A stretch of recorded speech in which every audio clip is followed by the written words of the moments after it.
update on my sister thinking that her husband is the father of my baby despite a DNA test proving he wasn't, and identifying the real father. Original story. The real father can't legally claim our son without causing himself issues, so we agreed to an informal arrangement where he didn't claim him but still paid support.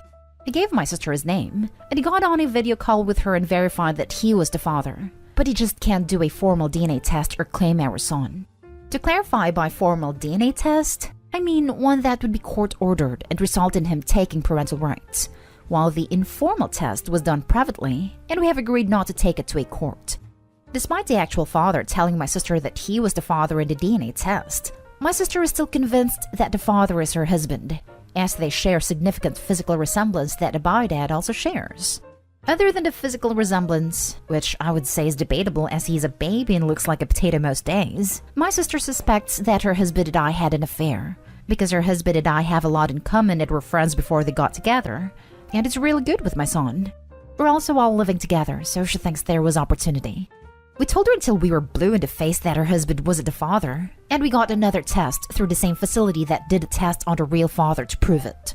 But because it was done by the same facility, my sister then suggested that we switched the names on the test results. At this point, I have no idea what to do. She's being incredibly difficult for no good reason. She won't listen to us, and we don't know how to deal with it as we feel that she's locked onto this idea and won't drop it despite all the evidence we've given her. Any ideas? Now for the top advice before reading the update. Honestly, if she doesn't care to listen to you or to reason, maybe cut her off for a bit. That's a harmful thing to be saying about someone. Does she have kids? Is her baby the first family's grandkid? Part of the problem is that we live together, so there's only so much cutting off I can do. Neither of us can move out either. This is the first grandchild, and the first baby for several years. And I was actually the youngest family member overall before my son was born. But our parents aren't in our lives. Mom passed while Dad sucks, so is not exactly a grandchild. Ask her to collect DNA samples of your son and her husband, and to send it off wherever she wants to get it tested. Then she can believe the results. We have said she can do that anytime she wants, but she has yet to arrange anything. I think you need to move out. This sounds quite delusional, and I do not see you resolving this in a quick manner. I can move out, but not immediately. We co-own the house we live in, and right now I need to stay here for financial reasons, as do my sister and her husband. The layout of the house does allow for some space to be enforced, but not much. Can't your baby daddy help you get a place that's safe to stay, for the kids' sake? He's still working out the finances on his end, so we have a consistent amount of support that he can realistically keep to. He is sending some money right now, but until the other financial plans are in place, the money he's currently sending isn't enough to cover everything. And now for the update. While I didn't fear for the safety of my child or myself, several commenters on the last post did. And when I showed my sister's husband the post, he admitted that he found a secret camera in their bedroom a few weeks ago. When I heard that, we agreed to deal with this now. We talked to my sister yesterday, saying that if she didn't give us a rational reason for her behavior, we would both go and stay with friends, separately, until she saw a mental health professional and we knew it was safe for all of us to be around her. She locked herself in a room. When her husband asked to be let into the room so he could get his bag to stay with his friend, they began arguing. And between rounds of arguing with him, she would come crying to me. Literally. Between us, we got the truth from her. While my sister has always told me that she was on the fence about kids, she told her husband that she definitely wanted them. Truth is, she has never wanted children, and doesn't think she ever will. She knew this before she and her husband got together, but lied thinking that after they married, she could talk him out of wanting kids. She managed to convince him that they should hold off on kids, until I had a baby, which prompted him to ask her about kids again. She realized she had to leave him, but then she lost her job, so he was supporting both of them. A no-fault divorce requires they live apart for years before filing, and my sister could no longer afford this, so she realized it would have to be an at-fault divorce, and it would have to be his fault. She never believed that he was actually the father of my child, but she thought that by freezing out both of us, combined with her accusing us of cheating, being crammed into a small space together, him being good with my son, and our past friendship, it would all lead to us actually having an affair that she could catch on camera. She could then divorce him due to cheating, and rush the process and push for alimony on the grounds that he cheated on her with me while she was unemployed, and without alimony she would be stuck living with me, her husband's affair partner. The only flaw in her plan was that neither of us would ever do that to her. Her husband is currently staying with friends until he figures out what he wants to do. I'm at the house still, with my sister and my son. Things are tense, but she's agreed to sell the house, though she isn't happy about it. She has stayed in her area of the house all day, and I'm hoping she keeps to this. So, your sister is a terrible person. Hope you can see this. She lied to her husband and tricked him into a relationship under false pretenses, basically. Having kids is a huge life goal for some. That's just number one. She is so much of a C-word that she wanted to frame her sister and her husband to have an affair so she could get money? Jesus Christ, what a toxic person. I do know that it was terrible of her to lie to her husband like that. I was friends with him before they even met and set them up, because my understanding was that she was on the fence but willing to have kids and he wanted kids, so I figured they could work the details out themselves. If I knew that she didn't mean it when she said she was on the fence, I never would have set them up. Technically speaking, she didn't want to frame us. She wanted us to actually have an affair and face the repercussions, but she was also trying to manipulate us into doing it, and her plan was literally for me to sleep with her husband, so it's still not great. I didn't think there was a mental health aspect to this initially, but her plan just seems so messed up that I think mental health issues might be worth considering. Wow, I really don't understand how you could trust your sister with your health and safety or the health and safety of your son. She sounds insane and dangerous and totally willing to throw you under the bus in any way that would get her what she wants. If I thought we were at risk, I would long be gone, but I don't think she'll hurt us. I think now her husband is out of the house and she's confessed, there's nothing she can do to us, and she knows it. If I do begin to genuinely fear for the safety of my son, I will stay with a friend until I can get my own place. I hope that you've at least made your friends and family aware of what's going on. I just think your sister's behavior is way past what most normal people would consider sane, and there's really not telling what she'll come up with next. We have limited family, and of the family we do have, we interact with different members. I thought I would wait and see what her husband wanted to do. Your sister is straight up garbage. What kind of person does that? Holy hell, she's a freaking lunatic. You should really stay away from her crazy ass. There's really no excuse for that kind of behavior. She needs all the shrinks. We're stuck here sharing a house for now, but she is staying in her rooms at the moment, and I hope that she will stick to that, so she stays in her space and I get the rest of the house. I have no explanation for her behavior. I'm actually thinking this might be a mental health issue. This might be the first time in history that someone has wanted their husband to sleep with their sister. Next story is titled, My wife and her best friend accused me of having an affair, then got angry when I didn't have one. I, 31 male, and my wife, 29 female, had a baby last December. It was a traumatic birth, and my wife developed postpartum depression.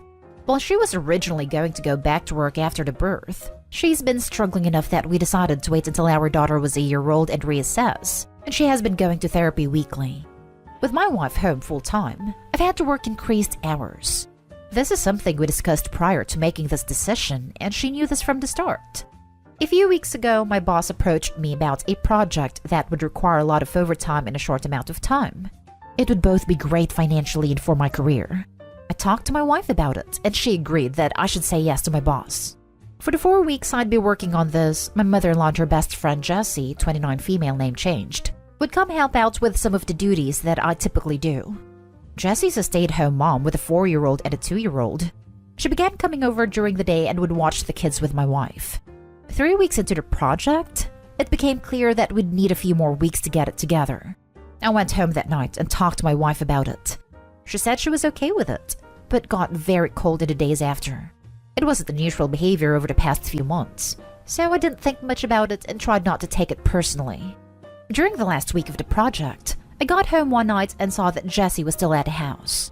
I didn't think much about it, said hi to her and my wife, and then went to go check on our daughter. But before I could get to her room, I heard Jessie say something along the lines of, "He doesn't even stop to greet you." Definitely a sign. I turned around and asked what it was a sign of. Immediately, my wife started crying, and Jessie started accusing me of having an affair. She told me that I must hate my wife because she has PPD, and I'm not attracted to her because she gained weight from the pregnancy. Neither of these things are true. I'm trying my best to help my wife through her PPD while supporting our family. And I think she looks great how she is right now. She just hasn't wanted to have intimacy and I haven't pushed. Jessie then demanded to see my phone. I told her no. She told me that's a sign that I'm guilty. I told my wife that I would let her see my phone if she wanted to. She nodded and something inside me broke. I guess it was the thought that she actually believed I was having an affair really got to me. And that she didn't trust me after everything we've been through. Well, she looked through the phone and there was no evidence. Jessie started saying that I deleted the evidence. She started screaming and woke up our daughter, so I told her to get out of the house. Eventually, she left, and I went to calm our daughter since my wife was still on the couch crying. When my daughter was asleep again, I sat down by my wife and tried to talk to her about what's been happening. She told me that she's been worried ever since I started working all the overtime. I told her that we'd talked about how good of an opportunity it was, and she agreed to letting me take on this project. She said it was very suspicious to increase the length of the project. I told her that sometimes that happens. She wanted more evidence, so I showed her messages and emails with timestamps from work and pay stubs showing the overtime. She said she believed me and was sorry for doubting me. It was just that Jessie had been telling her that these were all signs that I was cheating. I asked her why she believed Jessie more than me, and why she didn't come to me with her concerns. She didn't have a real answer. It's been a couple weeks and the project is over. I actually scaled back and I'm trying to work a little less than I was before the project so I can spend more time with my wife and daughter. But I feel so burnt out trying to do everything and becoming resentful because in the back of my mind, I know that my wife doesn't trust me. I ask myself what happens the next time I have a project, or I have to run errands one day, or if I have a business trip. Am I going to come back every time to accusations that I'm cheating? I've tried bringing it up a couple times, but my wife tells me it's not the time, and that she's tired or sad. I try to be mindful of her feelings, but I wonder if that means that I can never have any of my own. I'm not sure what to do here. Any advice for how I can move forward? Now for the advice. This is a horrible situation made worse by your wife's friend, who is possibly projecting her own relationship issues on you guys. I would go to couples counseling and keep reassuring your wife that you love her. Depression makes you think crazy things. I hope the best for you. This sounds to me like Jessie is projecting onto your already very vulnerable wife. I'm happy to hear your wife is already seeing a therapist and totally agree that couples counseling is important. But just so you know, your feelings are valid. You are pushing yourself too hard and stretching yourself too thin. It's okay to feel the way you do, but please make sure you address your feelings. Don't bury them because it's not the right time. It won't ever be the right time, which is where couples counseling can come in to help force the conversation. You sound like a wonderful husband, and your wife sounds like she's pretty great too, and hopefully with some help you'll be back to your new normal with your little family. Best of luck, man. Jessie probably projected her own problems into your relationship. You have to tell your wife that she should trust you. Maybe some therapy. Her best friend damaged a lot of something that wasn't her freaking problem. She is the devil on your wife's shoulder. And Jessie should never be allowed in the house again. She's an enemy to the relationship. It's not just that Jessie's saying stuff like Opie's cheating. She's also undermining a new mother's confidence by saying her post-delivery body's less than appealing. She's playing Opie's wife's insecurities like an angel plays the harp. Why would you do this to someone you call friend?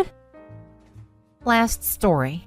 My friend group is torn over a fight I had with another friend because she asked me out. Me 27 male, and a girl Ava is 27 female. So Ava asked me out and it was in front of our whole group.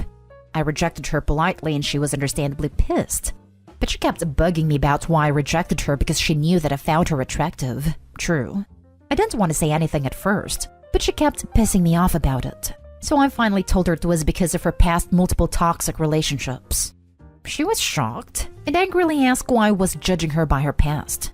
So I said that I didn't want to date someone who didn't respect herself and allowed herself to be willingly treated like dirt, and kept repeating the cycle. She had complained constantly to us and we told her to not date jerks, but she never listened. She then called me an incel and superficial and said that she was just having fun. So I asked her why she couldn't have the fun with me, and she said because I was the boring/husband kind of boyfriend. Not gonna lie, that hurt me a bit because I've got a low-key life. Work, play football, and hang out with friends.